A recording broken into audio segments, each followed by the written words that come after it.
Salut la compagnie, c'est Jules Melon et aujourd'hui dans un Ciné Critique, à chaud, dans la Melon Mobile, à la sortie du cinéma, malgré l'orage qui approche et la tempête qui rôde autour, je décide de ne pas attendre pour vous parler de ce fameux film que beaucoup de gens attendaient avec impatience cette semaine, Elvis, de l'Australien Baz Luhrmann, metteur en scène avec lequel j'ai un peu de mal quand même, si vous avez suivi mes vidéos sur tous ces autres films ces dernières semaines, mais voilà.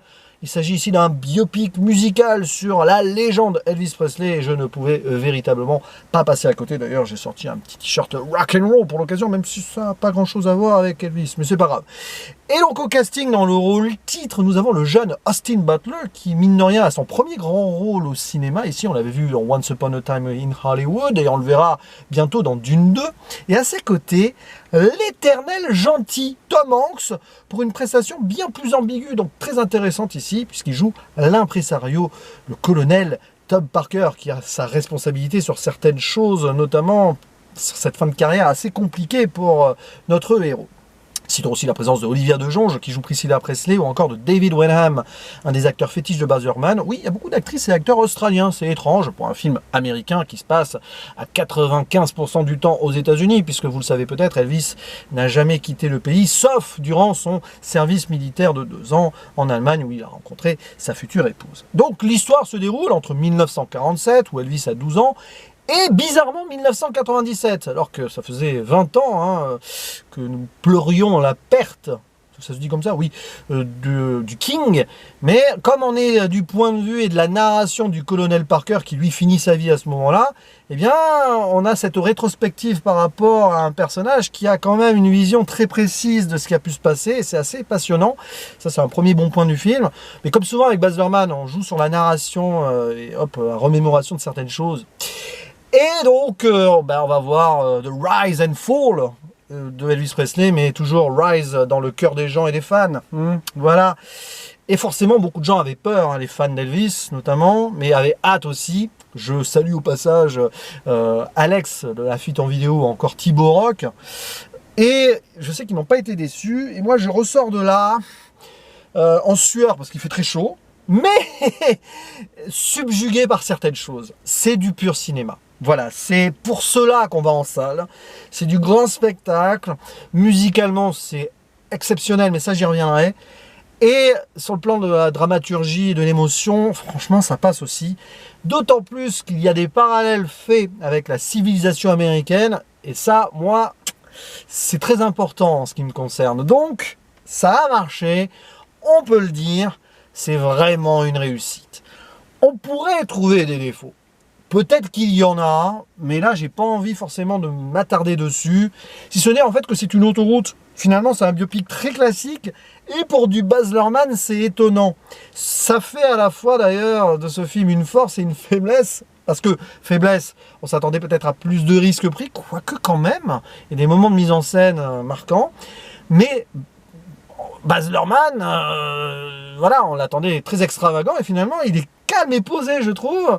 Et du coup, ça marche mieux pour moi, parce que Baz Luhrmann, j'ai du mal quand il part dans tous les sens. Alors certes, il y a tout le début, où tu es là pendant 10-15 minutes, ça part un peu dans toutes les timelines, on revient en arrière, en avant, machin, etc.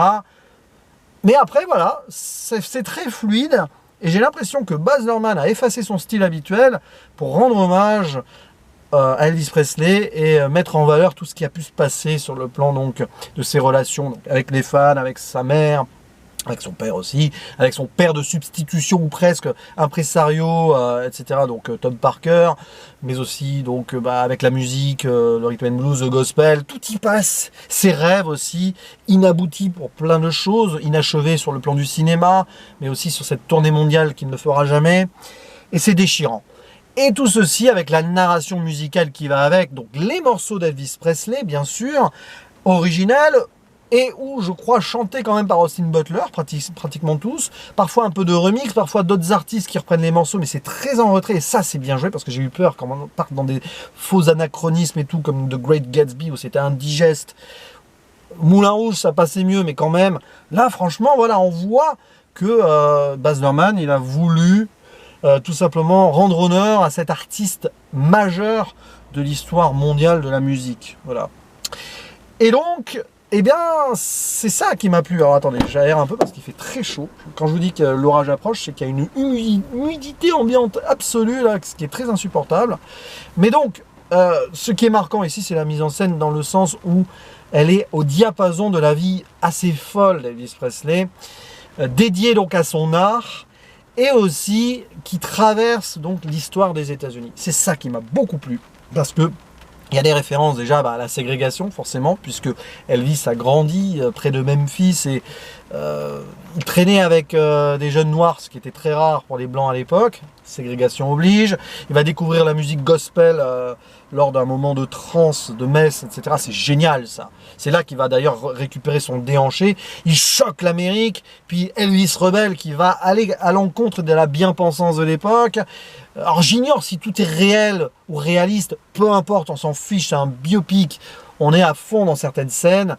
Je pense par exemple à ce 4 juillet 56 où il chante Trouble, alors qu'on lui a demandé de calmer le déhanché. Et puis il y a le sénateur ségrégationniste en même temps qui fait son speech. Là, il y a tout un commentaire sur l'Amérique et c'est vraiment brillant, je trouve. Donc il y a tout ça. Il y a le moment aussi du déhanché sur Hound Dog avant à la télé qu'on voit dans Forrest Gump. Ça m'a, je sais pas s'il y a un clin d'œil voulu volontaire parce que en fait pas vraiment, mais ça m'a fait penser à ça évidemment. Toutes ces choses-là, la mort de Martin Luther King, la mort de Bob Kennedy, tout ça fonctionne parce que ça marche. On voit les racines ici de l'Amérique qui sont chamboulées, une Amérique qui devient un pays malade et qui l'était déjà hein, sur plein de choses, mais ici c'est volontairement mis en avant. Et Elvis justement qui à un moment se perd dans la staritude et qui doit, quand il va pas bien, retrouver ses racines. Parfois c'est difficile, parfois il y arrive et c'est très fort. Et il y a des moments remarquables, c'est très anticonformiste. Quand il va chanter Noël et tout, et qu'il va faire du rock en cuir, chante Heartbreak Hotel, etc. C'est génial ça. Le premier moment sur scène, vous voyez, je suis complètement pas dans la timeline, mais parce que ça me vient comme ça hein, en 1955 à Memphis où il déchaîne les fans absolus, où il se métamorphose en super-héros. Et aussi ce moment assez fort où, durant l'enfance, il est fan de Captain Marvel Jr. et il devient un peu le super-héros qu'il a aimé plus jeune, en se transcendant sur scène. Mais il ne pourra pas atteindre le but suprême non plus, puisqu'il mourra de façon prématurée à l'âge de 42 ans. Il n'y a pas de spoil, hein, si vous connaissez sa vie. Tout ça est absolument extraordinaire. Et puis, cette relation toxique, à la fois belle et terrible d'ailleurs, quand on évolue, avec le colonel, qui veut faire de Elvis le super-héros des États-Unis, cette bête de foire. Il y a tout ce début en mode presque freak show, qui est en parallèle avec Moulin Rouge sur plein de points, vraiment. Et il va le récupérer là, et hop, il va faire de lui sa chose. Et il va en même temps l'apprécier, mais oh là là, c'est. Voilà. Et puis il va l'enfermer dans une cage dorée à Las Vegas.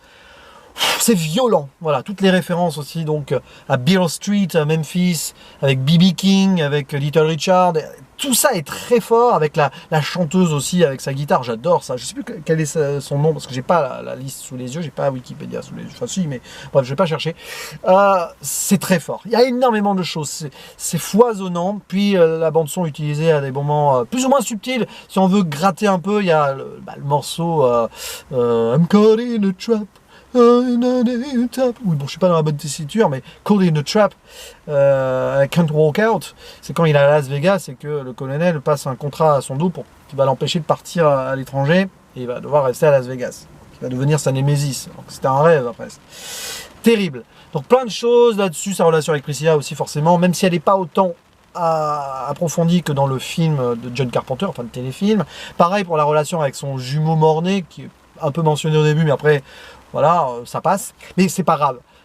Baz Luhrmann va dans une autre direction que le téléfilm, donc c'est bien, c'est logique. Mais ouais, bah là c'est tellement plus cinématographique à mort. Le montage épileptique, oui, mais pas trop. Il y a des moments où il fait durer ses plans et ça c'est bien. Baz Luhrmann, il sait gérer ça. Vraiment, il s'est mis en retrait. Il a mis sa personnalité cinématographique presque en arrière par moment, mais il a montré justement qu'il était capable de faire un film bien maîtrisé absolument, en l'honneur d'un personnage. C'est vrai que c'est son premier biopic. Enfin, oui, si, c'est son premier biopic à Baz Luhrmann. Bah oui.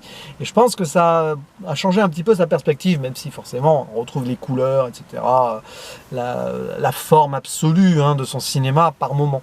L'extravagance, Elvis Presley, de toute façon, il l'avait. Donc voilà, ces moments. Et puis Austin Butler, bah, extraordinaire. Voilà, il est habité par l'esprit d'Elvis. Que dire de plus? Il chante très bien, il bouge très bien, il a des moments d'émotion, peut-être pas ultimement au top par rapport au reste, mais quand même, ça fait super bien le taf. Quant à Tom Hanks, presque dans un rôle de salaud par moment, oui, enfin. Parce que cherchez les rôles où il a été méchant dans sa carrière, Tom Hanks, vous en trouverez pas, hein, je crois. Et ben là, peut-être que c'est... je sais pas, c'est quelque chose d'assez unique dans sa carrière, et ça, je voulais le saluer. Bref, que dire, si ce n'est que, voilà, la musique, Davis, de toute façon, elle y passe. Hein. Il y a ce moment avec Hound Dog aussi qui est assez drôle mais pathétique. Plein de choses. On pourrait parler de ce film pendant des heures, et ça, c'est génial.